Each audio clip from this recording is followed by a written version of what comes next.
कार्तिक में ऐसन कावन गुना हो, छठी मैया गई लो भाई। कार्तिक में ऐसन कावन गुना हो, छठी मैया गई लो भाई। मेवा मिठाई तोहके मन ही ना भावे, मेवा मिठाई मैं तोहे मन ही ना भावे। अगरोटा फल में कावन गुना हो, जवन छिकलू तू धधाई। कार्तिक में ऐसन कावन गुना हो, छठी मैया गई लो भाई। कार्तिक मास में कावन गुना हो, छठी मैया गई लो भाई।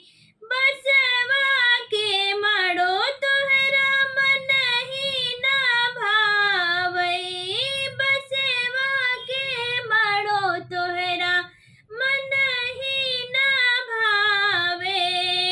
उखिया के माड़ो में कावन गुण हो, जे में गईलू छछाई।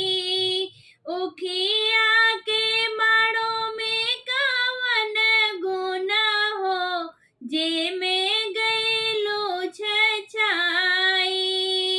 कार्तिक में ऐसन कावन गुना हो, छठी मैया गई लो भाई। कार्तिक में ऐसन कावन गुना हो, छठी मैया गई लो भाई। मखमल के सिज तोहरा मन ही ना भावई, मखमल के सिज तोहरा मन ही ना भावे। मटिया के बेदी में कावन गुण हो, जे पर बैठे लो आई। मटिया के बेदी में कावन गुण हो, जे में बैठे लो आई। कार्तिक में ऐसन कावन गुण हो, छठी मैया गई लो भाई। घर में मंदिर तोहरा मन ही ना भावई, घर में मंदिर तोहरा मन ही ना भावे।